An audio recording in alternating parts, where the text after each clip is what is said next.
Kini kita masuk kepada sesi yang terakhir, yakni sesi closing statement. Silakan Buya. Ya, ini karena tadi kebanyakan pertanyaan-pertanyaan adalah tentang rekonfirmasi, check and recheck. Ketika muncul keinginan dalam diri kita untuk berbuat sesuatu, apakah menolong orang, apakah mencuri, apakah korupsi, apakah macam-macam lah. Tolong di check and recheck.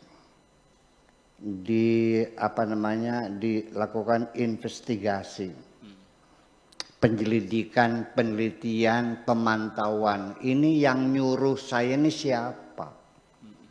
Karena bagaimanapun seseorang itu berbuat, itu karena kita manusia bukan binatang biasa ya. Kalau binatang biasa mah berdasarkan instingnya, otomatis. Jadi binatang itu ibaratnya seperti robot. Insting binatang itu seperti robot yang sudah diinstal ya, bahwa nanti kalau dia nyenggol sesuatu, robot nih dia akan berbalik sendiri ya, kayak mainan Jepang tuh nyenggol gitu, muter lagi, itu sudah otomatis gitu. Nanti kalau ada mau jatuh dia balik lagi ya kan, kalau ada terjalan dia berdiri gitu, itu robot namanya.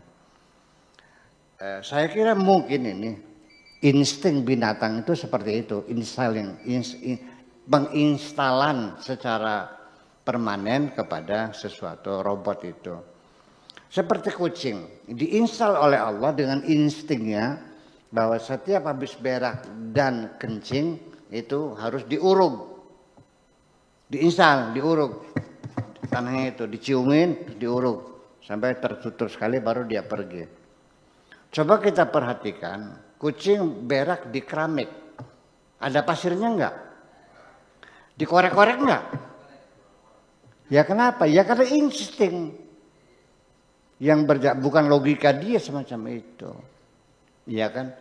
Nah artinya bahwa nggak mikir lagi dia mah udah.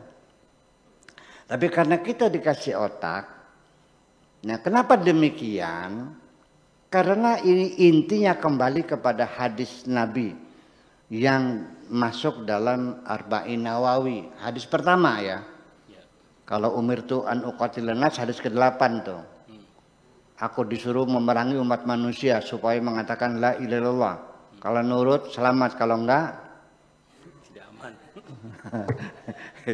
itu dalil pemaksaan agama ya. Ya udah terserah lah itulah. Itu. Kalau ini Arba'in Nawawi juga hadis yang pertama, innamal a'malu bin niyat wa innamal likulli imri'in ma nawa. Faman kanat hijratuhu ilallahi wa rasulihi fahijratuhu ilallahi wa rasulihi. Faman kanat hijratuhu lidunya yusibuha aw imra'atin yankihuha fahijratuhu ila ma hajara ilayhi. Shadaqa Rasulullah. Itu yang artinya bahwa setiap amalmu itu semata-mata nanti yang dinilai baik dan buruknya itu adalah bukan hasil amalmu, tetapi motivasi awal yang mendorong kamu untuk berbuat, itu yang dinilai, namanya niat. Itu makanya, jadi kita melihat kebaikan orang, kita lihat dulu niatnya benar enggak. Kalau saya ngasih uang sama cewek cantik, Anda melihatnya kebaikan bukan? Kalau saya ngasih uang sama perempuan yang lagi susah, lagi kelaparan, perempuannya jelek, udah tua, kelaparan kasih uang, sama nggak dengan saya ngasih uang orang yang cantik? Kira-kira aja. Tetap kita tidak tahu. Bisa terbalik-balik. Iya, ketika kita ngasih uang perempuan tua yang jelek, lagi kelaparan, saya kasih di tengah-tengah tamu-tamu saya yang banyak, sehingga saya mendapat sanjungan dari mereka. Iya kan? Tetapi perempuan yang cantik itu juga saya kasih uang, bukan karena saya cinta kepada kecantikannya. Ya, karena dia mau pulang nggak ada ongkosnya. Uangnya kecopetan. Kan gitu. Kan bisa terjadi. Dan tidak ada yang menyanjung saya. Jadi tidak mesti fenomena semacam itu memastikan. Niat itu adalah motivasi. Sekalipun akibatnya sama, menyebabkan kematian seseorang dengan motivasi berbeda, maka hukumannya berbeda. Sama-sama orang mati, membunuh orang. Yang satu dapat uang, mati dapat duit. Yang satu mati masuk penjara. Siapa itu? Seorang dokter, seorang perampok. Seorang dokter juga membelah perut orang, perampok juga membelah perut orang. Yang dokter niatnya mencari penyakitnya, perampok niatnya cari uangnya. Dua-duanya mati, tapi motif berbeda. Yang satu karena tertangkap gaduh, terjadi perkelahian sampai gaduh dikeroyok oleh tangga-tangganya, akhirnya tertangkap masuk penjara. Si dokter ya lagi operasi, PLN-nya mati, lampu PLN-nya. Gensetnya nggak nyala otomatis, juga bermasalah. Operasi gelap gulita, habis darahnya, mati. Tapi dia tidak ada maksud untuk membunuh kan. Mati, bayar nggak? Enggak, ada masuk rumah sakit. Sembuh bayar nggak? Enggak sembuh bayar nggak? Mati bayar nggak? Bayar. Iya dong. Seperti itu karena dia baik. Maka itulah sebabnya sebelum kita berbuat baik, berbuat apa saja, tolong dikoreksi dulu, diteliti dulu, dicermati dulu, jangan gerasak-gerusuk, jangan take it for granted, ya kan begitu. Barangkali ada maksud-maksud yang tidak baik dalam diri kita. Karena bagaimanapun setan selalu memasukkan, menyisipkan hal-hal yang tidak baik ke dalam hati kita ini. Bahkan kadang-kadang niatnya benar. Di tengah perjalanan kita mengambil kesempatan dalam kesempitan. Seringkali kita menyelam sambil minum air. Contoh terakhir, ya, supaya pemantapan itu pentingnya. Pada suatu hari, ini di pondok saya di sini, masih di depan, saya tinggalnya di sana. Menjelang Lebaran, saya ingin bikin kacang gawil, kacang tanah yang direbus, kulitnya dibuang, kasih garam, kasih bawang putih, ya kan, dienapkan dulu sebentar, terus digoreng, namanya kacang gawil. Saya suruh anak santri, nak, beli kacang di Jatibarang 5 kilo. Nih uangnya. Ini mau pakai motor boleh. Ini buat beli takjilan, beli takjil kamu sekalian. Barangkali mau beli kue segala macam. Oh, terima kasih, pakai dia nolak. Dikasih duit nolak, kasih nggak mau. Malah dia berangkat sendiri pakai motornya sendiri. Hebat nggak? Mengabdi kepada kiainya, hebat kan?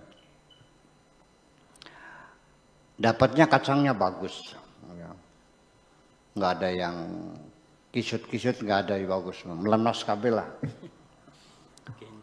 Iya, sudah.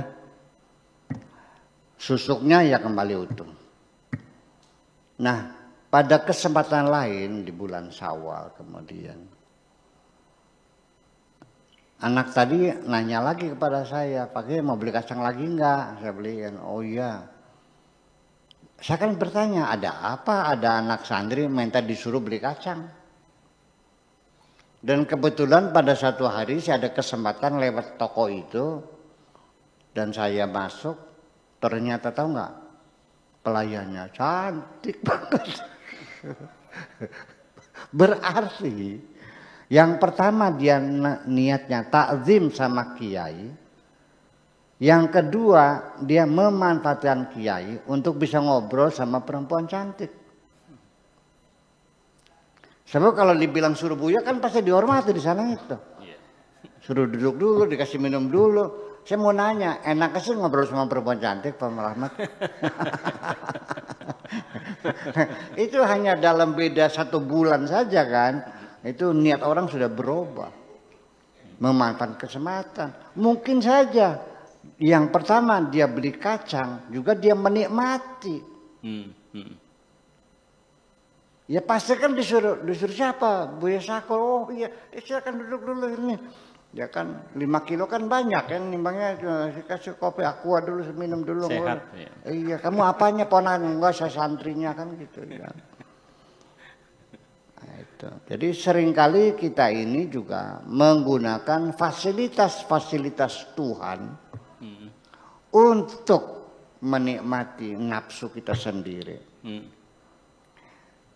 Di Saudi, di Mekah, jangan dikira mereka itu naik haji semua.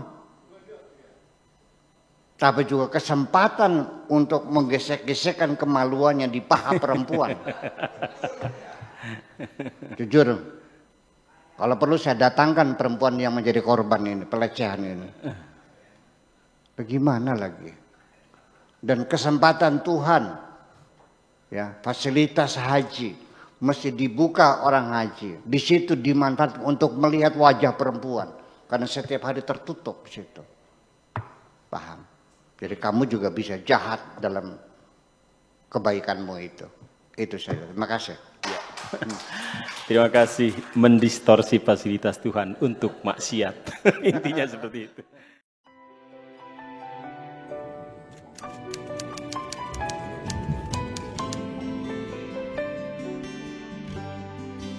Aku hanya ingin berbagi kebahagiaan dan tidak menggurui siapapun. Terlalu sulit bagiku untuk menyalahkan siapapun. Akan tetapi apabila ada orang yang ingin mengisi raportku, tentu aku sangat gembira sekali. Dan kujamin aku tidak akan sakit hati sedikit.